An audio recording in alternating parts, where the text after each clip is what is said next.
प्रणाम, नमस्ते, hello, bonjour, bonsoir, सबको के स्वागत बा। मो आकेजुतु हम है चिकित्सक एवं हिंदू पंडिता आचार्य वरुणा लक्ष्मी पेरिस फ्रांस से। Donc moi Akeuzut de Paris en France, mon prêtre hindou et thérapeute आचार्य वरुणा लक्ष्मी। मैं espérais कि tout bien, आशा करत है कि सब कोई अच्छा हो जा और जितना भी हम अभी हमनी के साथ देवत हुआ सब कोई के हम बहुत बहुत प्यार भेजत हैं, बहुत प्यार और आशीर्वाद।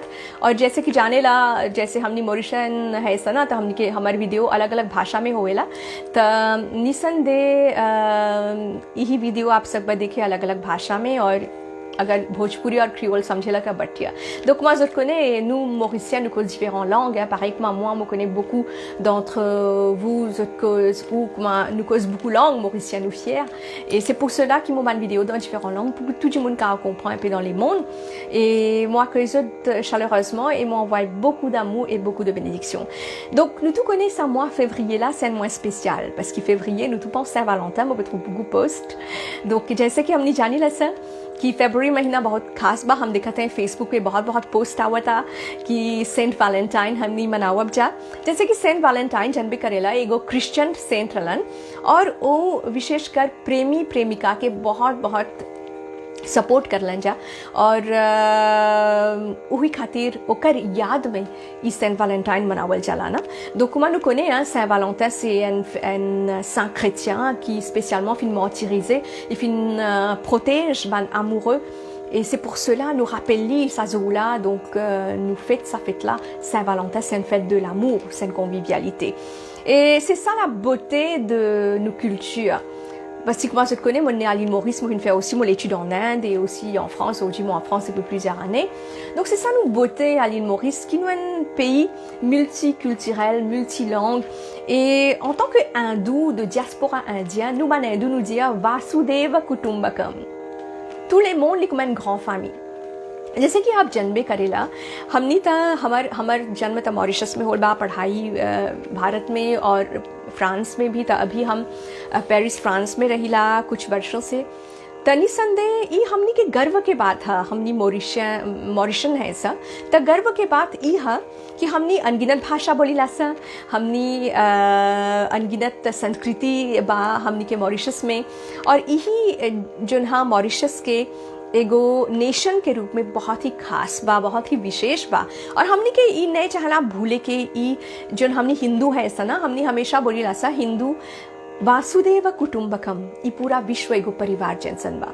जैसे कि हमनी के हाथ में अलग अलग उंगलियां बा, परिवार के अलग अलग सदस्य अलग अलग गुरु अलग अलग देवी देवता के मानेलन और उससे ही हमनी के राष्ट्र बा, हमनी के द्वीप बा।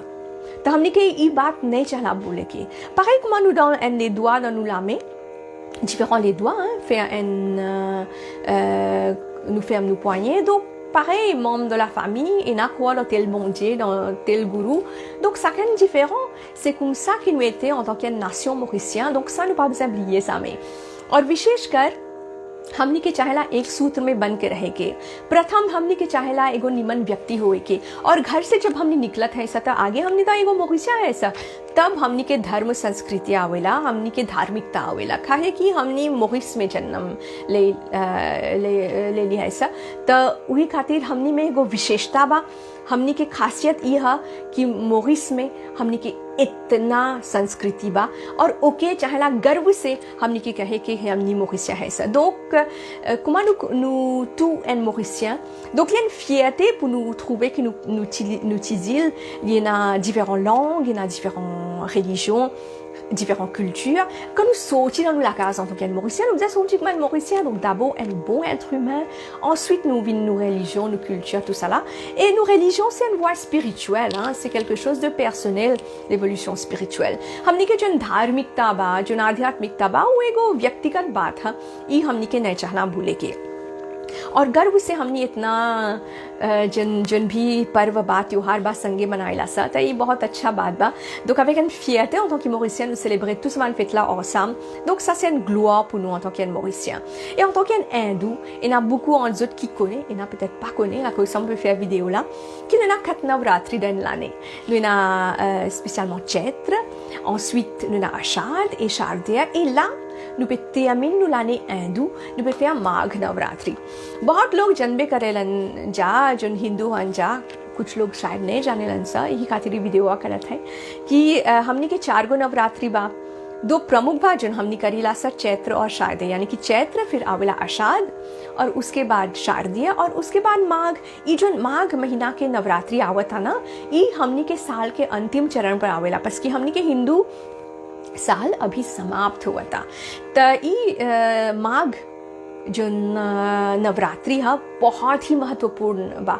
एकर नाम गुप्त नवरात्रि कहल गल बा, काहे कि आषाढ़ और माघ महीने के जो गुप्त नवरात्रि बा ये हमनी आध्यात्मिकता की ओर अग्रसित करेला और बहुत गुप्त सिद्धियां प्राप्त करे में मदद करेला, व्यक्तिगत रूप से हमनी के आगे बढ़ावेला। Donc saman Navratri qui nous est là spécialement ça dit la Magh Navratri, आषाढ़ नवरात्रि, nous appelle गुप्त Navratri, ça veut dire un Navratri dissimulé, caché, qui fait parce que c'est pour nous évolution spirituelle. Donc pour éveil spirituel, nous acquérir beaucoup de connaissances, beaucoup de siddhi, beaucoup de l'énergie, donc qui aide nous évoluer spirituellement. अब ये जो नवरात्रि बा माघ, ये 12 फरवरी से लेके 21 février तक है। Depuis les 12 à les 21 février, nous prenons Magh Navratri. Et dans ça Magh Navratri là, qui nous fait dans ce Gupta Navratri là, et spécialement nous prier Mata Shakti, déesse Shakti, dans ce forme comme Makali, Tara Devi, Dhumavati, Mata Baglamukhi, Matangi, Kamla Devi, Siddhidatri, tout ça. Chinnamasta, Bhuvaneshwari, Tripur Bhairavi, donc dans saman formula nous prier li. तो ये जो नवरात्रि आवता माघ नवरात्रि, इमे माता के कुछ विशेष रूप के हमने आराधना करी लजा, जैसे कि माँ काली, तारा देवी, त्रिपुर सुंदरी, भुवनेश्वरी, चिन्नमस्ता, त्रिपुर भैरवी, ध्रुमावती, माता बगलामुखी, मातंगी, कमला देवी, ये प्रमुख रूप में हमने माता की आराधना करी लजा।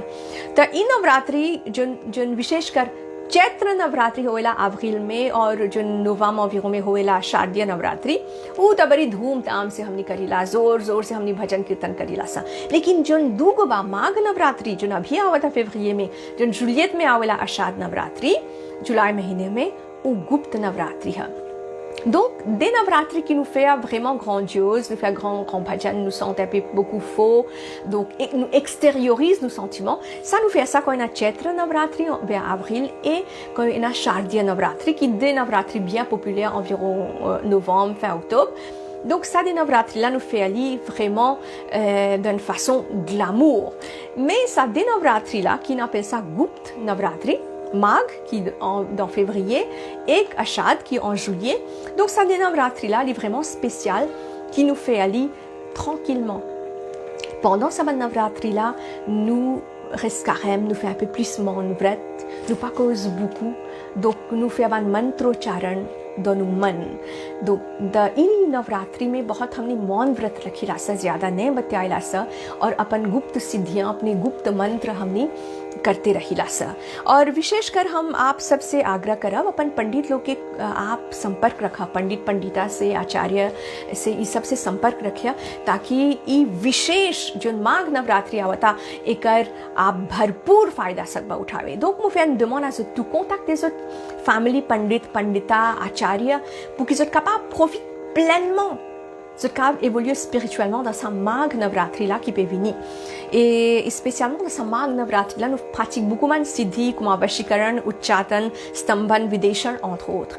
Et नवरात्रि माघ नवरात्रि में, वही गुप्त नवरात्रि में जो होवेला दुगोवा में हमने बहुत सिद्धि के प्राप्त करीला सा, जैसे वशीकरण, उच्चाटन, स्तंभन करीला सा, विदेशन करीला और आदि करीला सा। तो अपन पारिवारिक पंडिता आचार्य के संपर्क रखिए। और आप सबसे विशेष आग्रह करते हैं जो माघ नवरात्रि होई उता पाही में शुरू होई 12 फरवरी के दिन सुबह के 9:12 और समाप्त हुई 21 फरवरी के 11:12। ये पेरिस टाइम है, कहीं हम ला फ्रांस में है। donc dans la France, puisqu'ils l'ont Paris en France, donc ici ça Magh Navratri là pour commencer spécialement les 12 février 9h09 le matin et pour finir le 21 février à 11h 12 grammatins. Donc, pas oublier de contacter Zoban Pandit, tout ça, pour connaître plus de renseignements de Zoban Acharya. Et un mantra qui est bien simple. Dans tout Navratri, nous avons dit le même mantra. Si nous ne pouvons pas connaître la même chose en vénération de Mata, nous avons dit. Et ये विशेष बहुत साधारण सा मंत्र है जितना भी नवरात्रि है ये मंत्र सकबा बोले काहे कि माँ के शक्ति रूप के हम ये आवाहन करीला सा ये मंत्र में इस प्रकार है ओम या देवी सर्वभूतेषु शक्ति रूपेण संस्थिता नमस्तस्यै नमस्तस्यै नमस्तस्यै नमो नमः।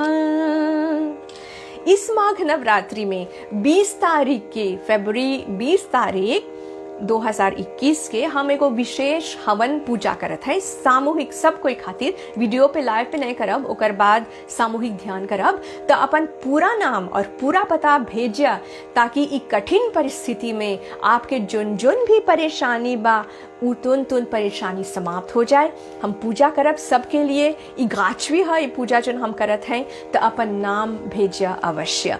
Donc mon fait demande à tout ça mag navratri qui venir là moi les 20 moi vous faire une grand puja un grand hawan ici côte moi Paris en France moi pas vous faire du live mais moi vous faire ali et moi vous pense tout le monde ou tout très fort envoyez-moi votre nom et votre l'adresse complète dans message comme commentaire. Et aussi, me demande après vous êtes capable de moi pour la méditation qui nous fait ensemble en ligne. Donc, pas oublier partage sa vidéo là, me faire une demande avec vous tout, et spécialement, me souhaite une bonne Magh Navratri. ये video के विशेष बटिया सबसे विनम्र आग्रह सबको के शुभ माघ नवरात्रि प्रणाम नमस्ते Om Shanti bonne soirée à tous.